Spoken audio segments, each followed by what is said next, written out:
Welcome to my channel. অনেকদিন পর আবার আজকে থেকে ইচ্ছে আছে যে তোমাদের ক্লাসের ভিডিও কন্টিনিউ আপলোড করার, ক্লাসের অর্থাৎ যে মক টেস্ট সিরিজটা চালু করেছি সেটার ভিডিও সলিউশন দেওয়ার। তো আজকে তার ফার্স্ট সেশন শুরু করছি। তো মক টেস্টটা আশা করছি সবারই ভালো লাগছে, তো সেটারই ভিডিও সলিউশন যাতে প্রত্যেকের কাছে আরও যাতে ফ্রুটফুল হয় সেই জন্যই এটা তৈরি করা। তো যদি ভিডিও করতে যদি কোনো ভুল ত্রুটি হয়ে থাকে সেগুলো তোমরা একটু মানিয়ে নিও, কারণ আমার ভিডিও খুব একটা আমি করি না এবং ক্লাসের ভিডিও এর আগে কখনো সেইভাবে করে উঠিনি। তো যদি সেক্ষেত্রে হয়তো বা কোথাও কোনো একটু আধটু ভুল ত্রুটি হতে পারে, সেগুলো তোমরা একটু মানিয়ে চুনিয়ে নিও।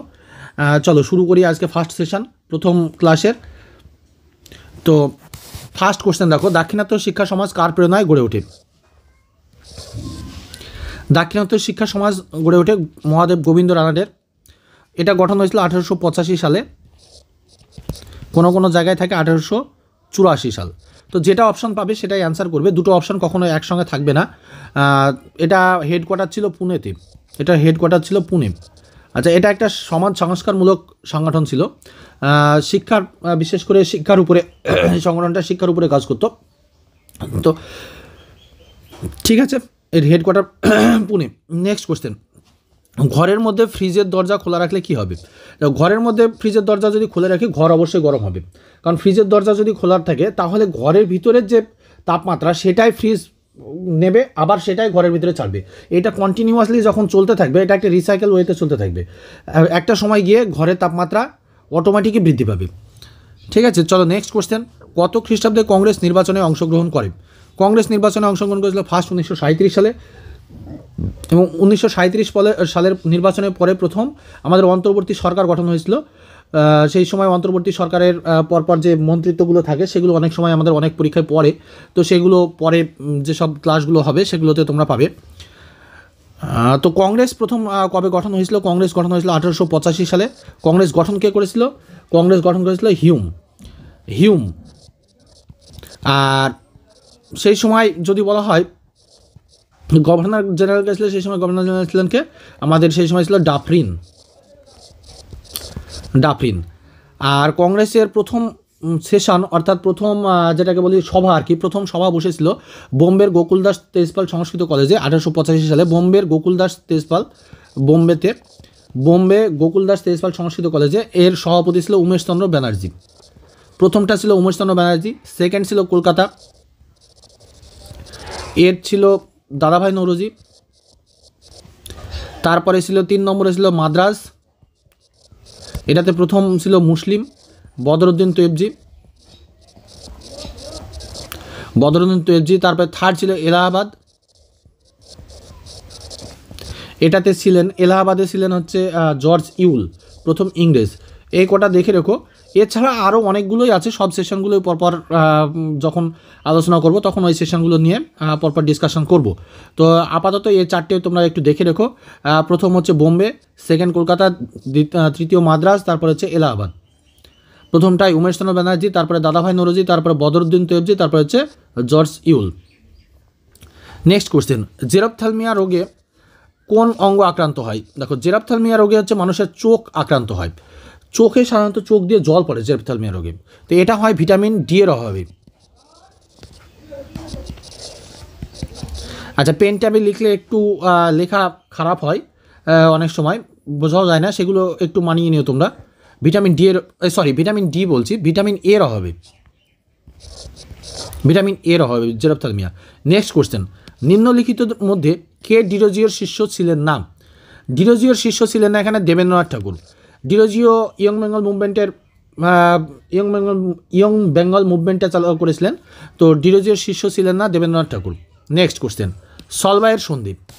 দেখো, সলবাইয়ের সন্ধি হচ্ছে মারাঠা এবং ইংরেজদের মধ্যে, এটা হয়েছিল 1782 সালে হয়েছিল সলবাইয়ের সন্ধি।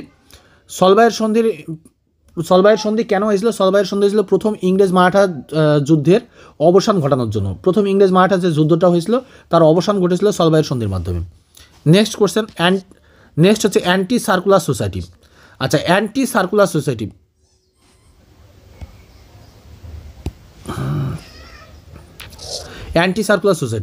আচ্ছা, অ্যান্টি সার্কুলার সোসাইটি প্রতিষ্ঠা ছিল 1905 সালে।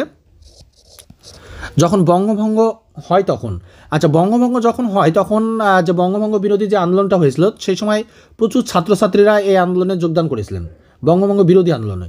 তো ছাত্রছাত্রীদেরকে এই আন্দোলন থেকে বিরত রাখার জন্য সেই সময় ইংরেজরা বেশ কয়েকটা সার্কুলার জারি করেছিল। তার ভিতরে যেমন কার্লাইল সার্কুলার, তারপরে হচ্ছে লিওন সার্কুলার, পোডলার সার্কুলার। সেই সার্কুলারের বিরুদ্ধে ছাত্রনেতা শচীন্দ্র প্রসাদ বসু অ্যান্টি সার্কুলার সোসাইটি জারি করেছিলেন। এটা হচ্ছে অ্যান্টি সার্কুলার সোসাইটি, মানে কার্লাইল সার্কুলারের বিরুদ্ধে যে সার্কুলারটা সেটাকে বলছি আমরা অ্যান্টি সার্কুলার সোসাইটি। তো এটা 1905 সালে বঙ্গভঙ্গ হয়েছিল। সেই সময় গভর্নর ছিল কার্জন। তারপরে লুনি নদীর এটা উচ্চস্থল না, এটা উৎসস্থল হবে। লুনি নদীর উৎসস্থল এটা পুষ্কর উপত্যকা। আচ্ছা এক্স্যাক্টলি লোকেশন হচ্ছে পুষ্কর উপত্যকা, আমরা আন্না সাগর করে থাকি অনেক সময়, কিন্তু এটা এক্স্যাক্টলি লোকেশন যদি থাকবে তখন পুষ্কর উপত্যকা যদি অপশানে থাকে অবশ্যই পুষ্কর উপত্যকা নেব। লুনি নদী হচ্ছে আমাদের একমাত্র ভারতের অন্তর্বাহিনী নদী।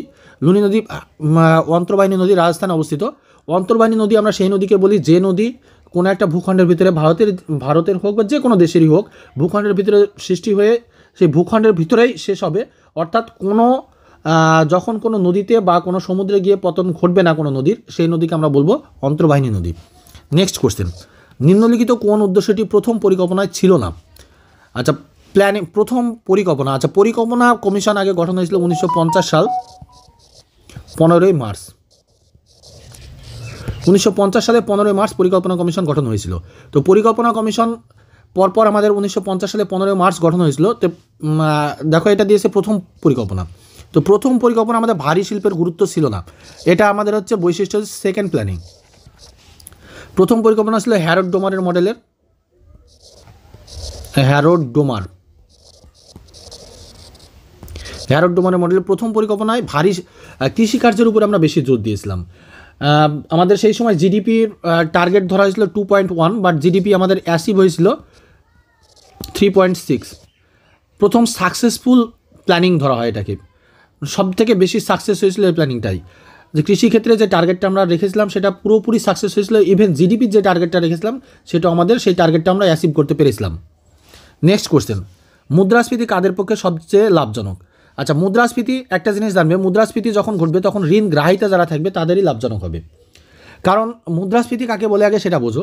ধরো আমরা আগে 10 টাকায় 2টো পেন কিনতাম, 5টা পেন কিনতাম 10 টাকায়। এখন সেটা কি 10 টাকায় দেখা যাচ্ছে আমরা একটা পেনও পাচ্ছিলাম। তার মানে কি সেক্ষেত্রে আমরা কি বলবো যে পেনের কি মূল্য কমে গেছে? না, পেনের মূল্য কমে যায়নি। আমাদের কি ঘটেছে যে আমাদের মানুষের হাতে টাকার পরিমাণ বেশি হয়ে গেছে। অর্থাৎ যখন বাজারে টাকার যোগান বেশি হবে এবং দ্রব্যমূল্য কোনো জিনিসের দাম কমে যাবে, সেই সিচুয়েশনটাকে আমরা বলবো মুদ্রাস্ফীতি। অর্থাৎ বাজারে টাকার যোগান বৃদ্ধি পাবে। তো টাকার যোগান যখন বৃদ্ধি পায় সেই সময় যারা ঋণ নিয়ে থাকে তাদের পক্ষে বেশি লাভজনক হয়। চলো নেক্সট কোশ্চেন, ক্যান্সারের কারণে যে জিনগুলি সক্রিয়তা হয়, ক্যান্সার হচ্ছে অঙ্কোজিনগুলো সক্রিয়তার জন্যই ক্যান্সার হয়। নেক্সট কোশ্চেন, চলো 12 নম্বর কোশ্চেন দেখি। নিম্নলিখিত কোন প্রাণীতে রুমিন্যান্ট পাকস্থলী থাকে? আচ্ছা রুমিন্যান্ট পাকস্থলী থাকে গরুতে। দেখবে গরু যখন খাবার খায়, গরু কিন্তু কন্টিনিউয়াস খেয়ে নেয়।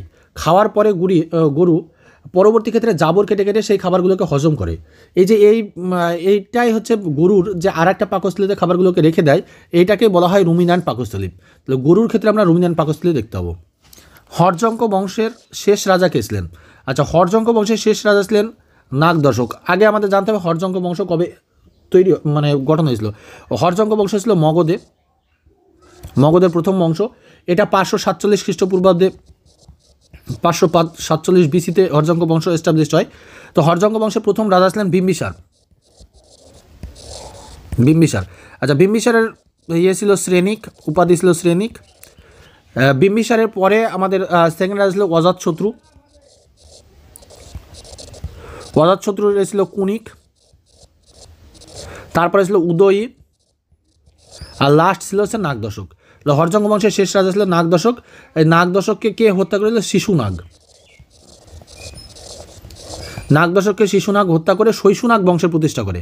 হর্যঙ্ক বংশ ভেঙে গিয়ে শৈশুনাগ বংশের প্রতিষ্ঠা হয়। তারপরে নেক্সট কোশ্চেন, নিম্নলিখিত কোন নদী পার্বত্য অঞ্চলের মধ্য দিয়ে প্রবাহিত? আচ্ছা, পার্বত্য অঞ্চলের মধ্যে দিয়ে দেখতেই পাচ্ছ এখানে তিস্তা নদী ছাড়া কোনো নদী প্রবাহিত নয়, তাই পার্বত্য অঞ্চলের ভিতর দিয়ে আমাদের তিস্তা নদী। আচ্ছা, দামোদর যে নদী, দামোদর ভ্যালি উপত্যকা যেটা থাকে সেটা আমাদের কিসের জন্য বিখ্যাত? সেটা কয়লার জন্য বিখ্যাত, কয়লার জন্য। অলরেডি এটা আমি তোমাদের ক্লাসে একদিন ডিসকাস করেছিলাম, যাই হোক, কয়লার জন্য। নেক্সট, সংবিধানের মূল কাঠামো সংক্রান্ত মতবাদ সুপ্রিম কোর্টে কোন মামলায় উল্লেখ করা হয়েছে? সংবিধানের মূল কাঠামো সংক্রান্ত মতবাদ সুপ্রিম কোর্টে কোন মামলায়? আচ্ছা, এটা কেশবানন্দ ভারতী মামলা 1973 সাল। কেশবানন্দ ভারতী মামলা 1973 সালে বলা হয়েছিল যে সংবিধানের যে আমাদের মূল কাঠামো আছে, আমরা যতই সংবিধানকে সংশোধন করি না কেন মূল কাঠামোর কখনো আমরা চেঞ্জ করতে পারবো না। এটাই সুপ্রিম কোর্ট রায় দিয়েছিল 1973 সালে কেশবানন্দ ভারতী মামলায়। চলো নেক্সট কোশ্চেন, জনগণের পরিকল্পনা রূপরেখা কে তৈরি করেন? দেখো, জনগণের পরিকল্পনা এম.এন. রয়, এটা 1945 সাল।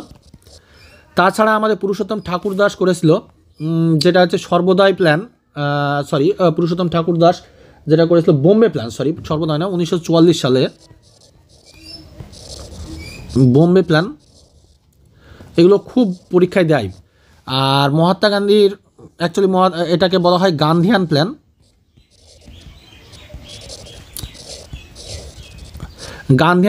এটা হয়েছিল, গান্ধিয়ান প্ল্যানের সালটাও 1944। এটা করেছিল S.N. আগরওয়াল, নামটা মনে রাখবে, খুব পরীক্ষায় দেয়, S.N. Agarwal. Next question, Jawahar রোজগার যোজনার উদ্দেশ্য? আচ্ছা, জওহর রোজগার যোজনার উদ্দেশ্য হয়েছিল গ্রামীণ বেকার যুবকদের কর্মনিযুক্তি। এটা হয়েছিল 1989 সালে। আর সেম জওহরের জায়গায় যখন আমরা দেখব নেহেরু রোজগার যোজনা, জওহরের জায়গায় যদি শুধু আমরা দেখি নেহেরু, তখন অ্যান্সার হয়ে যাবে শহুরে বেকার। জওহর হচ্ছে গ্রামীণ বেকার যুবকদের কর্মনিযুক্তি, আর নেহেরু রোজগার যোজনা হচ্ছে শহুরে বেকারদের। একই বছর দুটোই চালু হয়েছিল 1989 সালে। নেক্সট কোশ্চেন, অকালি আন্দোলন কত খ্রিস্টাব্দে গড়ে ওঠে? দেখো, অকালি আন্দোলন গড়ে উঠেছিল 1921 সালে। এটা হয়েছিল পাঞ্জাবে। এটা গুরুদুয়ার আইনকে রক্ষার জন্য চালু হয়েছিল অকালি আন্দোলন। এর নেতা ছিলেন লালা লাজপত রায়।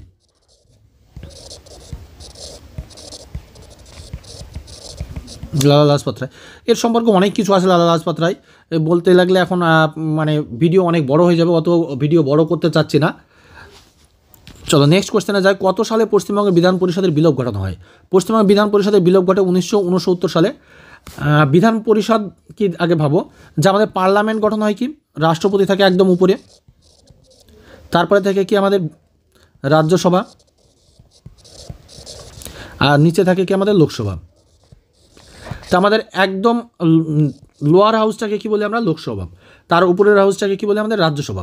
তো বিধান পরিষদও সেম, আমাদের বিধানসভার উচ্চকক্ষ যেটা উচ্চ কক্ষ সেটা হচ্ছে আমাদের বিধান পরিষদ। বিধানসভার উচ্চকক্ষ সেটা হচ্ছে বিধান পরিষদ, আর নিম্নকক্ষ যেটা সেটা হচ্ছে বিধানসভা। তো বিধান পরিষদ এখন সব রাজ্যে নেই, মাত্র 5টা কি 6টা রাজ্যে আছে বিধান পরিষদ। তো বিধান পরিষদের পরে বিধান পরিষদ যেহেতু আমাদের রাজ্যে বিলোপ ঘটে গেছে 1969 সালে, তো মাঝখানে আমাদের একবার মমতা ব্যানার্জি মাননীয় মুখ্যমন্ত্রী একবার আলোচনা প্রসঙ্গে তুলেছিলেন যে বিধান পরিষদ আবার নতুন করে ফিরিয়ে আনা যায় কিনা, সেই নিয়ে একটা বিলও মনে হয় পাশ করেছিলেন। তো জানি না পরবর্তী ক্ষেত্রে ওই বিলটা কোন পর্যায়ে আছে এখন। তো যাক, বিধান পরিষদ বিষয়টা হলো যে আমাদের উচ্চকক্ষ, বিধানসভার উচ্চকক্ষ হচ্ছে বিধান পরিষদ। এটা 1969 সালে বিলোপ ঘটেছে। নেক্সট কোশ্চেন, সংবিধানের কত নম্বর ধারায় সারা দেশে শিশুদের বিনামূল্যে বাধ্যতামূলক শিক্ষার কথা বলা হয়েছে? এটা 45, আর্টিকেল হচ্ছে 45 নম্বর, বিনামূল্যে বাধ্যতামূলক শিক্ষার কথা। আচ্ছা, তাছাড়া এখানে দেখো প্রত্যেকটা ধারা দেখো, 40 নম্বর আছে পঞ্চায়েত গঠন,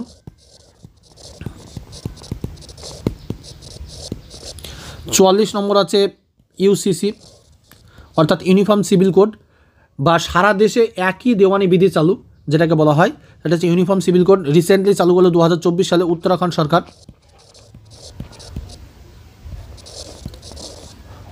সরকার। আর তার আগে এটা চালু ছিল আমাদের গোয়াতে ইউসিসি অলরেডি চালু ছিল, আর উত্তরাখণ্ড সরকার রিসেন্টলি চালু করলো। আর 48 হচ্ছে পরিবেশ রক্ষা। এগুলো সবগুলো হচ্ছে নির্দেশমূলক নীতির ভিতরে থাকে, নির্দেশমূলক নীতি। আচ্ছা, নির্দেশমূলক নীতি আমাদের কত থেকে কতর ভিতরে আছে? নির্দেশমূলক নীতি যদি আমরা ধরি আমাদের কত থেকে বলবো বলো? নির্দেশমূলক নীতি আমাদের এক্স্যাক্টলি হচ্ছে 12 থেকে 35 নম্বর ধারার ভিতরে আমাদের নির্দেশমূলক নীতিগুলো থাকে। তো আজকের ভিডিও এই পর্যন্ত। তো ভিডিও যদি তোমাদের ভালো লাগে অবশ্যই চ্যানেলটাকে সাবস্ক্রাইব করে রেখো। আর সেই সঙ্গে যদি তোমাদের পিডিএফগুলো প্রয়োজন হয় তাহলে আমার যে মক গ্রুপ, সেই গ্রুপটাতে তোমরা জয়েন হয়ে যাও ফ্রি অফ কস্ট। প্রতিটা মক তোমরা দিতে পাবে এবং সেটা চ্যাপ্টার ওয়াইজ মক থেকে শুরু করে সমস্ত রকম মক, তোমাদের পরীক্ষার আগে সব রকম মক তোমাদের এখানে ডিসকাস করা হবে এবং সব রকম মক তোমরা এই গ্রুপে পাবে। তাই যারা এই গ্রুপে জয়েন করতে চাও, আমি লিঙ্ক ভিডিও শেষে দিয়ে রাখবো। লিঙ্কে অবশ্যই তোমরা ক্লিক করে গ্রুপটায় জয়েন হয়ে যাও এবং এই পিডিএফগুলো তোমরা সেই লিঙ্কেই পেয়ে যাবে, সেই গ্রুপে পেয়ে যাবে। Thank you. নেক্সট ভিডিওয় আবার কখনো দেখা হবে।